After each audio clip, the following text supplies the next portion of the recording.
poppin'? It's your girl Mami Tiff, and I'm back again with another video.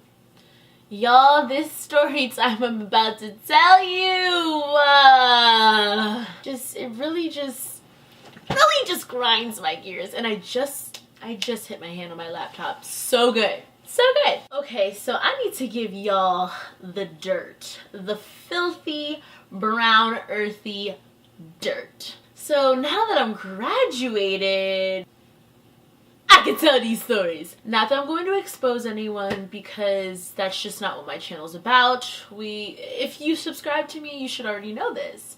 Okay, so today's story time is going to be about the time that I got into a heated argument. It wasn't even really that full length of an argument, but it was just a very heated moment with a teacher. There we go. This was probably one of the moments in my high school career where I actually was very proud of myself. Just to give y'all a little preface on the situation, a little background on my day that this happened. You know, it was my senior year. I'm graduating now. Look at my damn, bitch, damn. Look at my. So I didn't have a full day of classes. I literally had from first period to 8th out of 9 periods of the day, which means I left early because I had early release because I was a senior. So my last period of the day, 8th period, was my women's studies class. My favorite class in the world. Shout out to Miss Romeo. That's my girl. Okay, so my women's studies class is in the 400 building, which is the history building in my school. My school is very large, so we basically have a building for each subject. So I was on my way leaving women's studies on my way to my car. So I'm on my way out of women's studies and I'm trying to go through the halls of the 400. Now let me just tell you, the 400 is literally, it's just one direction. It's literally like this large rectangle. It's a hall and then the classrooms are on the side. There's no wings. It's just one building, okay?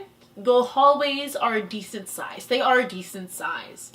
Now, there was this teacher. What are we going to call this teacher? We're going to call this teacher Mr. Cherry. Now, if you go to my school, you probably will know who I'm referring to, but don't leave his name down below because that's just, you know, we're not going to expose him like that. Mr. Cherry had the laptop cart. Now, the laptop cart probably takes up almost like half of the hallway. He was on his way down the 400 to go to the end of the 400 where the teacher's office was. As I'm passing down the halls, he is kind of like right in front of me, right? And right before he goes into the teacher's room, he just stops into an outburst. Now, before I get into what he just said, here's the teacher's room, and here's another teacher's room. We'll call him Mr. Pillow. I don't know, I just looked at a pillow. Anyways, Mr. Cherry, he stops right near Mr. Pillow's room and just throws his hands up in the air and goes, "First the girl in the wheelchair's in my way, and now these boys are in my way, and that's just completely rude." And, you know, wow. Okay, so let's just break down what he just said. He said, first the girl in the wheelchair was in his way. Sir, I'm sorry. Pause. You know, at this moment, I'm like, what did he even just say? Like, the amount of disrespect that just came out of that phrase. And I'm looking at Mr. Pillow like, so you gonna say something to your colleague because bruh, that's an issue. And then, you know, Mr. Pillow just kind of stands there and doesn't say anything. And the boys who were in front of Mr. Pillow's classroom are just like shook. They're just in awe. They're just like, and you know, this is where I found myself having to step into a situation. I did not even expect my own self to be doing this. Like, my brain had detached from my body for a second because the words that were coming out of my mouth after I had said them, I had realized what I had said. So this is what I said. No, you're being rude. And when I tell you, when I said that, that man's head was like, oh hell no! He was shook because one, someone called him out, and 2, it was a student. And he said, "What did you say to me?" And then I simply just repeated myself. I said, "You are being rude." And then he said, "Why don't you mind your own business?" Okay, see, time, flag on the play. Sir, first off, you are in a public area, and you just made a comment, a negative comment against a student with a disability.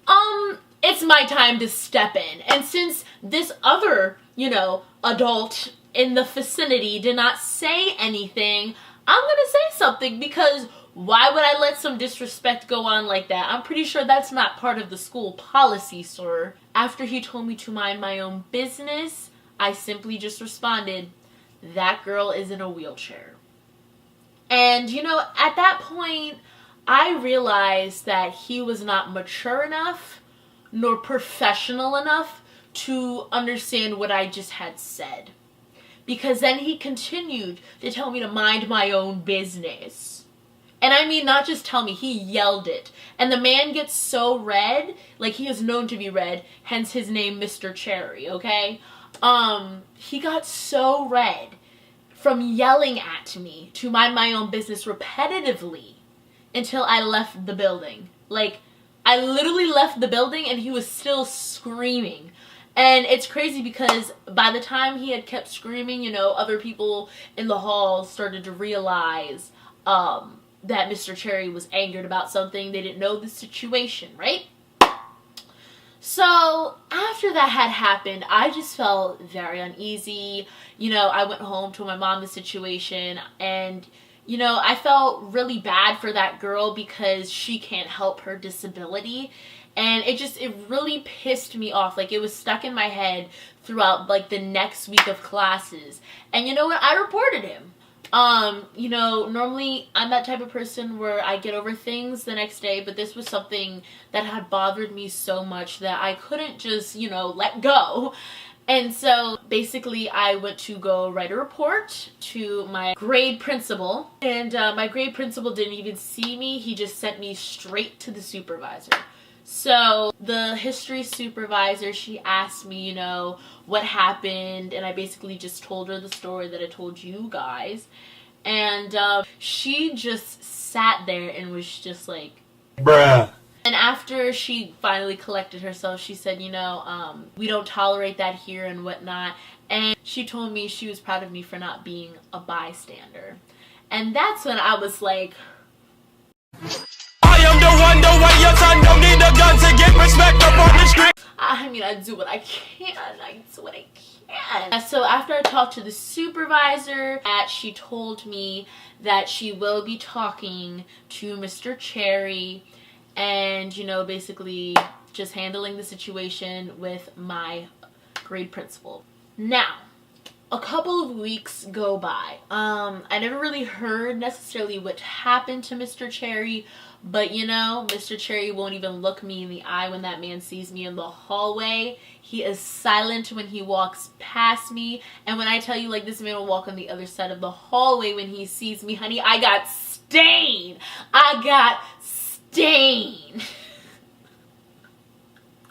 I honestly hate myself. No, but really, whatever they said to him must have shushed him up, because he realized that he should not mess with, 1, a person with a disability, and 2, when Mami Tiff is in the building. But yeah, no, all jokes aside,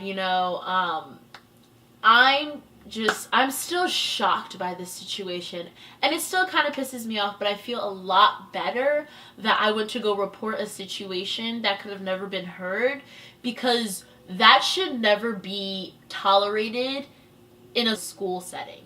Especially coming from a teacher. You would think it would be coming from a student, but when it comes from someone that you're supposed to be looking up to, it's really disappointing, and it's just, oh my god, I'm just so pissed I can't even come up with words. But it's situations like this that need to be told. I mean, God forbid that girl who is in a wheelchair heard him.